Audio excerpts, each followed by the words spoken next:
როდესაც მე პერსონალურად ან ჩვენ საუბრობთ ხოლმე რომ საქართველოს დე-ფაქტო ხელისუფლება ქართული ოცნება არის რუსული ოცნება, ანუ არის რუსული პოლიტიკური ძალა, რუსეთის ინტერესების აქ გამტარებელი ძალა, ჩვენ გულისხმობთ არა მხოლოდ იმას, რომ ისმა ცალკეულმა წარმომადგენლებმა, ლიდერებად წოდებულებმა, ბიძინა ივანიშვილის ფრთებქვეშ მოქცეულებმა, კობახიძემ, პაპუაშვილმა, სხვებმა ლეგიონია მათი სახელი, რამ რუსული განცხადება გააკეთეს. ეს გასაგებია, ისინი ყოველდღიურად აკეთებენ ანტიდასავლურ და რუსულ, არა პრორუსულ, არამედ სწორედ რომ რუსულ განცხადებებს. არ უგულისხმობთ მხოლოდ იმას, რომ რამ რუსული ნაბიჯი, რუსეთისათვის სასარგებლო ნაბიჯი, პოლიტიკური ნაბიჯი გადადგეს. ჩვენ გულისხმობთ აგრეთვე იმას, რომ ქვეყანას ისინი რუსულ თარგზე, რუსულ ყაიდაზე აწყობენ და კანონები, თუ ამას კანონები ჰქვია, რეპრესიული კანონები, რომლებსაც ისინი იღებენ აგე უკვე 3 წელიწადია და ყოველდღიურად ლამის, ყოველკვირეულად ამკაცრებენ ამ კანონებს და ამ გადაწყვეტილებებს, ეს ყველაფერი არის რუსულობა უშუალოდ ქვეყნის შიგნით, ესოდენ სერიოზული გაძლიერება რეპრესიული აპარატისა და თავისუფლების, ინდივიდის მათ შორის თავისუფლების შეზღუდვა, ინდივიდის თავისუფლების მოსპობა ჯგუფებად, მაგალითად ემიგრაციისა, რომელსაც აეგრა მაგის პასუხია და აეკრძალება არჩევნებში მონაწილეობის შესაძლებლობა უფლება აღარ ექნება, პოლიტიკური პარტიებისა, განათლების სისტემაში სტუდენტების ან პროფესორ მასწავლებლებისა და სტუდენტების წინააღმდეგ, რასაც აპირებს საქართველოს დე-ფაქტო ხელისუფლება, ეს ყველაფერი არის თუ გნებავთ არ დავარქვათ რუსულობა და დავარქვათ ბელარუსულობა, თუმცა რუსეთი და ბელარუსი იმდენად შეზრდილები არიან, ერთმანეთს შეთამაშებულები კი არა, შეზრდილია ბელარუსი როგორც სახელმწიფო რუსეთთან, როგორც სახელმწიფოსთან, რომ პრაქტიკულად მისგან, ანუ ბელარუსისგან ესეთი სახელიღა არის დარჩენილი, დროშის ფერი, ჰიმნი, გერბი, მაგრამ არავით არის სხვაობა რუსეთსა და ბელარუსს შორის მართლობის სისტემაში, როგორც შიგნით, ისე საგარეო კურსში, საგარეო ორიენტაციაში ამ თითქოს ორი ქვეყნისა არ არსებობს, აქედან გამომდინარე დესუვერენულია ბელარუსი როგორც ასეთი და კავკასიაში აქ ვთქვით, რომ ბიძინა ივანიშვილი აკეთებს კავკასიის ბელარუსს საქართველოს სახით გრუზიას აკეთებს. ბელაგრუზიას აკეთებს კაცი, რომელსაც ბელაია გარიაჩკა ჰქონია ოდესმე მეთქი რო გითხრათ, ალბათ ყვირი გავამივა, ის არ იშვიათად სვამს და კარგია რომ იშვიათად სვამს, უფრო ხშირად რომ სვამდეს, მართლა ბელაია გარიაჩკა რო ჰქონდეს ხოლმე, ხო წარმოგიდგენიათ ეს კაცი რას ჩაიდენ და ჩვენი ქვეყნის წინააღმდეგ. ერთ-ერთი, რასაც ბიძინა ივანიშვილი აკეთებს, არის დეინსტიტუციონალიზაცია. მიხეილ სააკაშვილის პერიოდში ჩვენ გავმართეთ რამდენიმე ათეული ალბათ სწორი სიტყვა ინსტიტუტი. ვინმეს აკადემიური სივრცეები არ ეგონოს, ინსტიტუცია, იუსტიციის სახლი, თავდაცვის უწყება, პოლიცია, მაგალითად რაღაც საგადასახადო სისტემა და ასე შემდეგ, ყოველდღიურად არ ვიცი რამდენად სწორი სიტყვა, მაგრამ ჩვენთან ყველაფერი ნელ-ნელა ცუსტდება, გაივლის რამდენიმე კვირა, რაღაც ამბავი გადავაგოროთ და მე გიამბობთ ერთ-ერთ სახელმწიფო უწყებაში, როგორ ვერ იღებენ გადაწყვეტილებას, ერთ ძალიან მარტივ საკითხთან დაკავშირებით, როგორ აჭიანურებენ, როგორ არიციან რა უნდა გააკეთონ, ერთ კვირაში, ორ კვირაში დაახლოებით, ამისთვისაც მოვიცლი. ასეთივე დეინსტიტუციონალიზაცია განცდილია მაგალითად თავდაცვის უწყება, რომელიც გადაიქცა, კარგია ეს, ცუდია რასაც ახლა ვიტყვი, მაგრამ ეს არ უნდა იყოს მისი პრიორიტეტი როგორც ასეთი. გადაიქცა თავდაცვის უწყების თანამშრომლებისათვის ბინების დამრიგებელ სამშენებლო კომპანიად მეთქი რომ თქვა, გაუკვირდება ბევრს, მაგრამ მაინც დიახ, ურიგებენ ბინებს, კარგია, კვლავ ვიმეორებ, თავდაცვის უწყების თანამშრომლებს, მივესალმოთ ამ ყველაფერს, მაგრამ პარალელურად ამ გამოწვევების ქვეყანას აქვს თუ არა ბიუჯეტში გათვალისწინებული შეერაღების ყიდვაზე ჩვენ აღარა გვაქვს ემბარგო რომ იცოდეთ, მაინც ჩვენ შეგვიძლია ხმამაღალი ნათქვამია შეუზღუდავი რაოდენობით იარაღის ყიდვა მეთქი და ყველა ტიპის იარაღის ყიდვა შეგვიძლია მეთქი ამას ვერ ვიტყვით, მაგრამ ჩვენ შეგვიძლია პრინციპში ნებისმიერ ბაზარზე ასაკუთრებული ორთქლივი სახელმწიფოთა შორისი ხელშეკრულებების გაფორმებით ვიყიდოთ იარაღი, მით უმეტეს ამ გამოწვევების ქვეყანა ვართ. თავდაცვის უწყება ყიდულობს თუ არა იარაღს, აძლიერებს თუ არა თავდაცვის სისტემებს, ატარებს თუ არა ლოკალურად არა პარტნიორებთან ერთად, არამედ ლოკალურად წვრთნებს. ეს ყველაფერი ძალიან საინტერესოა და მე გეტყვით, რომ არც იარაღს ყიდულობს, არც წვრთნებს ატარებს, არც ტყვია წამალს, არც მარაგები აქვს, არც რამ კონცეფციას ქმნის, მაგალითად ტოტალური თავდაცვის თაობაზე შემოვიდნენ ერთ არამშვენიერ დღეს მართლაც რუსები ჩავთვალოთ. ან გავანებოთ თუ გნებავთ რუსებს თავი, ისეთი საშინელი პერიოდია, რომ ნებისმიერი ჭყალებში მომთაბარე ტომი, ასე ვიტყვი, შეიძლება შემოიჭრას ორი კვირით. რას აკეთებს საქართველო? ამ შემთხვევაში თავდაცვის უწყება, შინაგან საქმეთა სამინისტრო მოქალაქეებს რომ დაუპირისპირეს, იზგედედე. ტოტალური თავდაცვა როგორც ასეთი გვჭირდება თუ არა, ანუ მე მოქალაქემ, რომელსაც იარაღი არ სჭერია მეთქი, ასე ვიტყვი საკუთარ თავზე, უნდა ვიცოდე თუ არა, რა უნდა გავაკეთო ამ დროს. არ მეუბნება. ამას ნდობა დაკარგული საქართველოს de facto ხელისუფლება. ეხლა ერთ-ერთი ქვაკუთხედი რომ ვიცოდეთ მაინც, საქართველოს დამოუკიდებლო სუვერენიტეტისა, დამოუკიდებლობისა, თავისუფლებისა, ძლიერებისა და ასე შემდეგ არის ჩვენი მაქსიმალური ან შეძლების დაგვარად ენერგო დამოუკიდებლობა. აჯანდაბად გააკეთა, აბა ედუარდ შევარდაძემ არ ვაქებთ, კი ბატონო არ ვაქოთ, მაგრამ ეს თბილისი, ბაქო ჯეიხარ იცით რამდენი სტოვებდა თავდაპირველად?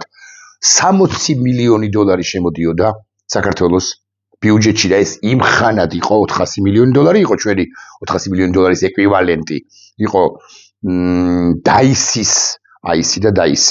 დაისის შევარდაძის პერიოდისთვის 400 მილიონი დოლარი იყო 90-იანი წლების მიწურულს, მოდი მაინც ასე ვიტყვი და 60 მილიონი აქედან იყო ბაქო-თბილისი ჯეიხანიდან შემოსული თანხები. ამას დაემატა უკვე შემდგომ გახსნილი ერზერობის გასადენი, ბუნებრივი აირის სადენი, რაც უმნიშვნელოვანესი იყო ჩვენთვის და ძალიან მნიშვნელოვანი იყო იმიტომაც, რომ ჩვენ გვრჩებოდა უფასო ბუნებრივი აირი. უფასო ბუნებრივი აირი კი მარტო მოქალაქეებს კი არ სჭირდებათ, აი ამ რაოდენობაში, რომელიც იზრდება ყოველწლიურად, ხო ჩვენ გვჭირდება ჩვენს მზარდ ეკონომიკას, ასე რომ ამბობს ირაკლი კობახიძე, ანუ დაბალფასიანი, ან ადეკვატურფასიანი, რომ ჩვენ ბუნებრივი აქვს მეტი და მეტი პროდუქცია შევქმნათ როგორც ასეთი. ჩვენთან ამ ერზერუმის, ბაქო-თბილისი ერზერუმის მილსადენით შემოდიოდა გაზი და ბუნებრივი აირი და რჩებოდა ჩვენი წილი, რაც წელიწადში იყო 1,5 მილიარდი კუბური მეტრი ბოლო პერიოდში, ბოლო წლებში. ეს კი მნიშვნელოვანი რაოდენობაა ჩვენთვის და არსებობს მეორე გასადენი, რომელიც ეკუთვნის სოკარს, აზერბაიჯანის გაზია ეს თავიდან ბოლომდე და ეს არის მცირე დიამეტრიანი, ანუ ეს ერზურუმი არის დიდ დიამეტრიანი, რომელიც იდეაში ატარებს 22 მილიარდ კუბურ, 22-23 მილიარდ კუბურ მეტრ გაზს და პრაქტიკულად სულ გაჭედილია, სულ გადავსებულია, მეტი რესურსი გაზრდისა, მას არა აქვს გაფართოებისა გაზრდისა, სიჩქარეების მომატებისა, თუ გრებოთ ასე ვიტყვი. და მეორე არის სოკარის გაზი, რომელსაც ჩვენ კომერციულ ფასად ვიღებთ და ეს არის სოკარის გასადენი და შედარებით მცირე სიდიდის, ხო? ეს არის პატარა მცირე დიამეტრიანი გასადენი, რომელსაც აზერბაიჯანიდან ვიღებთ. არსებობს კიდე რაღაც სხვა გასადენების, რომლებიც პრაქტიკულად ამორტიზირებულია და ასე შემდეგ. რა ქნა საქართველოს de facto ხელისუფლება? საქართველოს de facto ხელისუფლებამ არ ვიცი მოთხოვნა აზერბაიჯანისა, არ ვიცი თხოვნა აზერბაიჯანისა, გაითვალისწინა და ის გაზის ბუნებრივი აირი, რომელიც ჩვენ გვრჩებოდა ერზერუმიდან, უფასოდ გვრჩებოდა, რამდენადაც ჩვენს ტერიტორიაზე გადის ამ მილის მნიშვნელოვანი ნაწილი, გაატანა აზერბაიჯანს, მოდი ვიტყვი ასე. აზერბაიჯანულმა კომპანია სოკარმა ავსტრიისა და გერმანიისთვის გაზის მიწოდება საქართველოს გავლით დაიწყო, ლაპარაკობთ ცენტრალურ და განსაკუთრებულად უფრო ჩრდილო ევროპაზე. ეს შესაძლებელი გახდა ბაქო-თბილისი ერზურუმის მილსადენში საქართველოს კუთვნილის სივრცის აზერბაიჯანისათვის დათმობის მეშვეობით, ამას წელს რომან გოცირიძე. საქართველოს ამ მილსადენიდან ღებულობდა წელიწადში 1.5 მილიარდ კუბურ მეტრ გაზს შაღდენიზის საერთაშორისო კონსორციუმიდან. დანარჩენს ეგრეთ წოდებული სოკარის აზერბაიჯანის გაზს ვიღებთ მცირე დიამეტრიანი, რაც გითხარით, უკვე საკმაოდ მოძველებული ძველი საბჭოთა მილიდან, რომელიც აზერბაიჯანიდან საგურამომდე იყო მიყვანილი. დღეისათვის საქართველოს აზერბაიჯანიდან მოწოდებულ გაზს მთლიანად ღებულობს ამ ძველი მილით და კომერციული ფასით. ეხლა რა ბატონი რომანის ვრცელ სტატუსს აღარ წაგიკითხავთ, მაგრამ ჩემის მხრივ გეტყვით, რომ ენერგო დამოუკიდებლობას აქ უზარმაზარი მნიშვნელობა ჩვენ თუ რაც გვეკუთვნის, იმასაც ვთმობთ, ამასობაში თუ იზრდება გაზპრომის, ეს ფაქტია, გაზპრომის მონაწილეობა ჩვენს ენერგეტიკის სისტემაში, ენერგეტიკაში როგორც საშიშში გამოცხადია გულისხმობ ბუნებრივ აის, ჩვენ მოწყვლადი ან რუსეთზე დამოკიდებული ქვეყანა ვხდებით. ერთი ხანობა დაახლოებით 7 წლის წინ, 6 წლის წინ მე რამდენიმე სტატიაც მაქვს დაწერილი ეგრეთ წოდებულ white stream-ზე, მე ხა რუკას გაჩვენებთ, ეს არის თეთრი ნაკადი, რომელიც ერთი პროექტით უნდა ერთი აზრით თუ ერთი პროექტით, მათ შორის ევროკომისიისა და ევროკავშირის პროექტით უნდა გასულიყო, ესე იგი შემოსულიყო ტრანსკასპიური ავხსნი სხვაგვარად.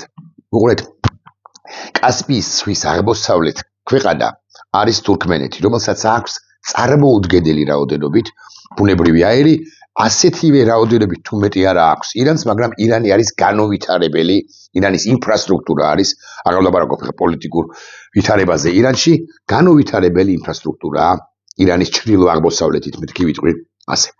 თურქმენეთს აქვს წარმოუდგენელი რაოდენობით მარაგები და ამასთან დაუკონტრაქტებელი მარაგები. როდესაც მე ამ თემაზე ვმუშაობდი, ანუ 6-7 წლის წინ, ვიდრე თურქმენეთი დაიწყებდა აწყობდა ურთიერთობას ჩინეთთან და ცენტრალური აზიის სხვა სახელმწიფოებთან, რომელსაც თავისი მარაგებიც აქვს, თავისი რაოდენობებიც აქვს, მაშინ ამ 6-7 წლის წინ თურქმენეთი ამბობდა, რომ მე მაქვს 30-40 მილიარდი კუბური მეტრი დაუკონტრაქტებელი ბუნებრივი აირი. შემომატანინეთ ეს როგორმე აზერბაიჯანში, შემაერთებინეთ ეს ერზერუმის გაზსადენთან, მერე უკვე მივიტანოთ ეს როგორმე, აი არაკლი აქაც საინტერესო ამბავია, საერთო ზღვის პირეთი, როგორმე მივიტანოთ ეს გაზი შავ ზღვამდე, იქ ჩავაყვინთვინოთ გაზსადენს, ამის რუკა, ანუ ამას ქვია უკვე white stream-ი. ჩავაყვინთვინოთ, სად არის ჩვენი საქართველო, ჩავაყვინთვინოთ ესე იგი საქართველოს ტერიტორიაზე, დაახლოებით ფოთი, ბათუმი, ანაკლიის ტერიტორიაზე გაზსადენს და ამან უკვე ამოყვინთოს ბულგარეთში ან რუმინეთში, ამ შემთხვევაში ბულგარეთზეა ლაპარაკი და ეს ყველაფერი უნდა დამთავრებულიყო 2022 წელს. ამას ეხა TCP რო აწერია თუ ხედავთ აქ 2019 წელი როა აწერია. ამას ქვია ტრანსკასპიური გაზსადენი, რასაც დიდი პრობლემები ჰქონდა, მათ შორის იმიტომ რომ რუსეთი ეწინააღმდეგებოდა, რუსეთი ამბობდა რომ ვერ ჩაყვინთავს თურქმენეთიდან სხვადასხვა კონვენციის გამო და აზერბაიჯანში ვერ ამოყვინთავს გაზსადენი თურქმენეთიდან ვიდრე აზერბაიჯანამდე, იმიტომ რომ ამას არეგულირებს ეს კონვენცია თუ ის კონვენცია, მაგრამ საბოლოო ჯამში ეს ყველაფერი გადაწყდა თურქმენეთისთვის სასარგებლოდ. საქართველომ არაფერი გააკეთა იმისთვის, რომ white stream-ი განხორციელებულიყო და შეერთებოდა უკვე შემდგომ ტაპი-ტანაპის გაზსადენებს, რომლებიც ძირითადად სამხრეთ ევროპისთვის არის განკუთვნილი. რა მინდა ამით თქვა? საქართველოს რომ ხოლოდა ხელისუფლება ადეკვატური 2019-ში უნდა დასრულებულიყო ტრანსკასპიური გაზსადენი. 2022-ში ევროკომისიის გადაწყვეტილებით უნდა დასრულებულიყო white stream-ი. white stream-ის სხვა პროექტებიც არსებობს, მარტო ეს თვალსაჩინოებისთვის გაჩვენებთ. ან white stream-ი არ გაკეთებულიყო და ტაპი-ტანაპის, აი ტანაპი ნახეთ 2019-ში ქვედა წითელი ხაზი როა. ხო, იქ შემოსულიყო, ესეც საქართველოსდან მოდის. აქაც არის ასე როგორც ვისპირეთიდან არა. იქ განხორციელებულიყო და ტაპს მიერთებოდა, ტანაპს უკაცრავად მიერთებოდა ეს ახალი გაზსადენი ან ერზერუმის გაზსადენის გაფართოება მომხდარიყო, ჩვენ ენერგო დამოუკიდებლობა უფრო მეტად გვექნებოდა უზრუნველყოფილი, მაგრამ რად გინდა?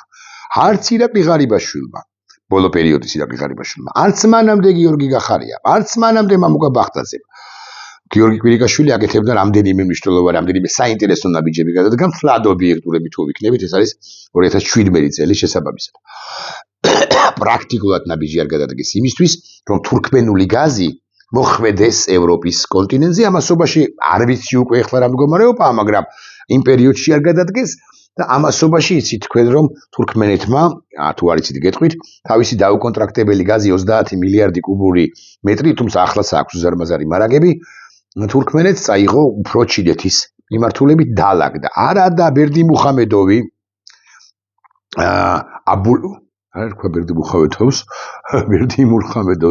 გურბანგული ბერდიმუხამედოვი მერკელსაც კი შეხვდა თავის დროზე, სწორედ თურქმენული აირის, ბუნებრივი აირის ევროპაში ჩატანის პროექტთან დაკავშირებით და ძალიან საინტერესო დინამიკა იყო, ძალიან საინტერესოდ ვითარდებოდა ამ საკითხით, ამ თემაზე პროცესები. ამბავიც ის არის, რომ საქართველოს ხელისუფლებამ არ მოაწერა ერთ დეკლარაციას ხელი, არანაირი ამ ურთიერთობა არ განაგრძო, არ დაიწყო თურქმენეთთან მაშინ, არ და იყო რაღაც ფასადური ურთიერთობები.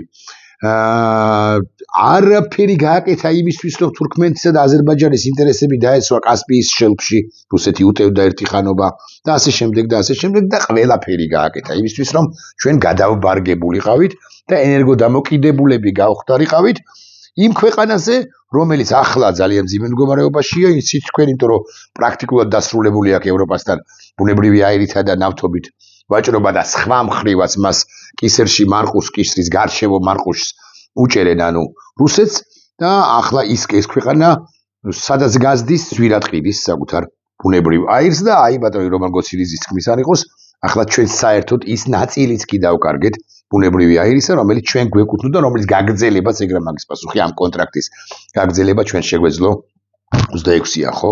სწორედ 2026-27 წლებში.